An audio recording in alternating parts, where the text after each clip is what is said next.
Hello everyone, welcome back to my channel. I'm Rashmi Pawar with a new video of Class 8th History, Chapter number 1, Understanding Modern Indian History. History एक branch है knowledge की जिसमें कि record and analyse किया जाता है past events के and happenings को. अब एक लॉन्ग पास्ट को डिफ़िकल्ट होता है स्टडी करना, जो कि स्टार्ट हो लाइफ की सर्वाइविंग के फर्स्ट स्टेज से लेकर आज तक. तो इस तरह से हिस्टोरियन ने इसको 3 पीरियड्स में डिवाइड कर दिया कन्वीनियंट करने के लिए, और नेम दिया ancient, medieval and modern history. इसके कैरेक्टरिस्टिक की कॉमननेस को देखते हुए हर एक पीरियड की इसको बोला जाता है पीरियडाइजेशन ऑफ हिस्ट्री. तो समझ लेते हैं पीरियडाइजेशन ऑफ इंडियन हिस्ट्री के बारे में. हमने हिस्ट्री को डिवाइड किया डिफरेंट पीरियड्स में, इसके फीचर्स और चेंजेस के हिसाब से. तो इस तरह का डिवीज़न जो है ना वो पूरे वर्ल्ड के लिए यूनिफॉर्म तो नहीं हो सकता. तो 16th सेंचुरी में मॉडर्न पीरियड चल रहा था, यूरोप में स्टार्ट हो गया था मॉडर्न हिस्ट्री का पीरियड, बट इंडिया में ये पीरियड था मिडीवियल एज वाला. तो इंडिया में मॉडर्न पीरियड स्टार्ट हुआ औरंगज़ेब की डेथ के साथ 1707 में. और पीरियडाइजेशन ऑफ इंडियन हिस्ट्री जो है वो वेस्ट से लिया गया है. वेस्ट में जो मॉडर्न पीरियड है वो लिंक्ड है फोर्सेस की मॉडर्निटी की ग्रोथ से, जैसे कि डेमोक्रेसी हो गया, साइंस हो गया हमारा, रीज़न, लिबर्टी और इक्वलिटी. मिडीवियल जो टर्म है वो यूज़ किया गया उस सोसाइटी को डिस्क्राइब करने के लिए जहाँ पर मॉडर्न सोसाइटी एग्जिस्ट ही नहीं करती. फिर भी ब्रिटिश रूल के अंडर इंडिया ने कोई भी इक्वलिटी, फ्रीडम, लिबर्टी कोई एंजॉय नहीं किया, ना ही कोई इकोनॉमिक ग्रोथ या फिर कल्चरल ग्रोथ या इंडस्ट्रियल अपनी कोई ग्रोथ उसने एक्सपीरियंस नहीं की. तो काफ़ी हिस्टोरियन इसके लिए यूज़ करते हैं टर्म कॉलोनियल. अब कॉलोनियल का मीनिंग क्या होता है? कॉलोनियल एक प्रोसेस है जहाँ पर एक कंट्री के ऊपर दूसरे ओवर पावर हो जाते हैं. कोई पॉलिटिकल, इकोनॉमिकल और सोशल कल्चरल चेंजेस इसमें आते हैं कॉन्क्वर्ड कंट्री के अंदर. कॉलोनाइजिंग कंट्री में एक्सप्लॉइट किया जाता है वहाँ के रिसोर्सेज को, वहाँ के लोगों को अपने इंटरेस्ट के लिए. नेक्स्ट हमारा पॉइंट आता है डेट्स इन हिस्ट्री. हिस्ट्री में डेट्स काफ़ी इंपॉर्टेंट है. हिस्टोरिकल फैक्ट्स के जो कलेक्शंस हैं वो यूज़लेस पाइल ऑफ इंफॉर्मेशन होंगी अगर इवेंट्स को सही से अरेंज नहीं किया जाएगा उनके अकरेंस के अकॉर्डिंग या उनकी क्रोनोलॉजिकली के अकॉर्डिंग. हिस्ट्री में हम स्टडी करते हैं वो चेंजेस जो किसी पीरियड ऑफ टाइम में अकर हो रहे होते हैं. वो मोमेंट में हम कंपैरिजन करते हैं पास्ट से लेकर प्रेजेंट के बीच में, और हम इसको एड्रेस करते हैं लेटर या बिफोर से. तो कुछ डेट्स और इवेंट्स होते हैं जो लैंडमार्क्स होते हैं क्योंकि उनका इम्पैक्ट जो क्रिएट कर रहे होते हैं उनको लेकर के. जैसे कि 15 अगस्त जो हमारी डेट है वो हमारा इंडिपेंडेंस डे होता है, उसको हम इंडिपेंडेंस डे के रूप में सेलिब्रेट करते हैं. तो ये डेट्स हिस्ट्री में काफ़ी इम्पोर्टेंट होती हैं. अब इम्पोर्टेंट डेट्स को कैसे चूज़ किया जाए, कैसे डिसाइड किया जाए कौन सी डेट इम्पोर्टेंट है, कोई क्राइटेरिया है इसको फॉलो करने का? तो कुछ डेट्स जिनके अराउंड हम बनाते हैं अपनी स्टोरी पास्ट की वो वाइटल हो जाती है जब हम फोकस करते हैं किसी इवेंट के ऊपर, पर्टिकुलर सेट ऑफ इवेंट के ऊपर इम्पोर्टेंसी के हिसाब से. तो वो मोमेंट जो फोकस हम करते हैं अपने स्टडी के चेंज हमारा आता है तो हम देखते हैं नए इश्यूज़, नए सेट ऑफ डेट्स को जिनको हम इम्पोर्टेंस देते हैं. तो हिस्टोरियन रिसर्च करते हैं अलग अलग तरीक़ों से सेम पीरियड को, अलग अलग डिफरेंट डेट्स और इवेंट्स के हिसाब से, ज़्यादा सिग्निफिकेंसेस के हिसाब से. अगर देखा जाए कि शाहजहाँ का जो रीन है उसमें पॉलिटिकल हिस्टोरियन जो होगा वो फोकस करेगा उन डेट्स पर जिसके जैसे मिलिट्री अचीवमेंट्स हो गई उसके सिखों के साथ रिलेशंस हो गए, पोर्टुगीज़ के साथ एडमिनिस्ट्रेटिव मेजर्स उसके.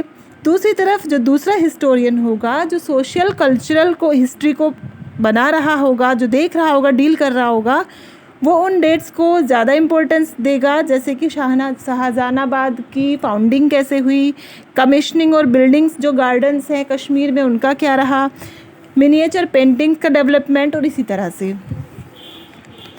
तो हिस्ट्री को राइटिंग करते समय, हिस्ट्री लिखते समय इसको इंटरेस्टिंग बनाने के लिए, इसको क्लैरिटी देने के लिए हिस्टोरियन इसको चैप्टर्स में डिवाइड करते हैं।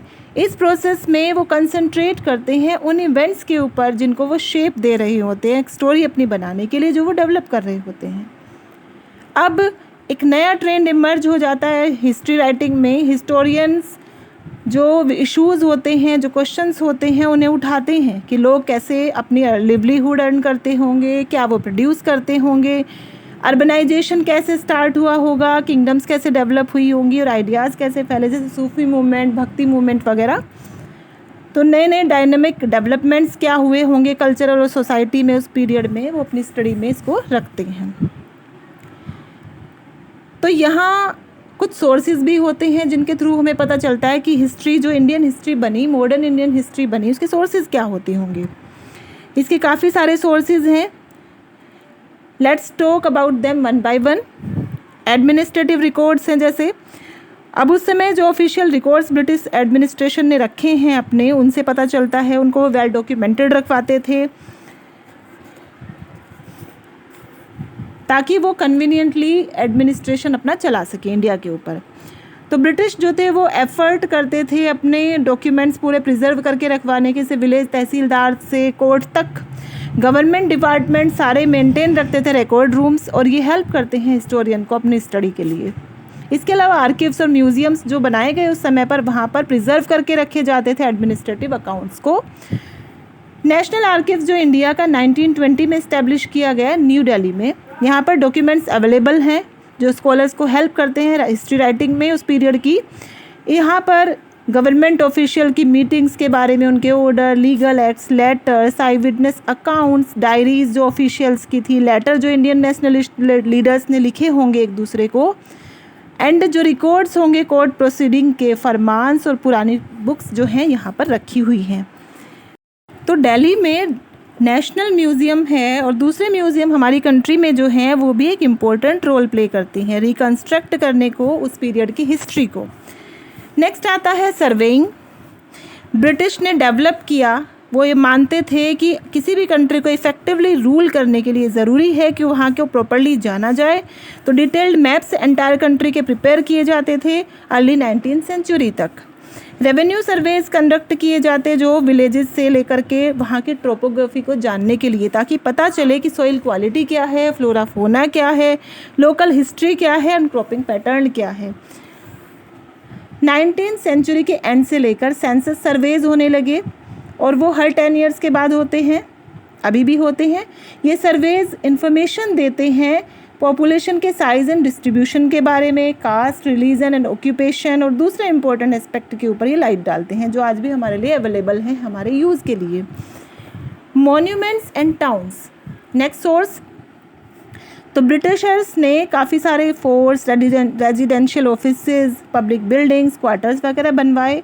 एग्जाम्पल के लिए कोलकाता में विक्टोरिया मेमोरियल, मुंबई में Victoria terminus and fort William Kolkata का, राष्ट्रपति भवन, ये इंपॉर्टेंट बिल्डिंग्स हैं जो उन्होंने कंस्ट्रक्ट करवाई अपने पीरियड ऑफ टाइम में।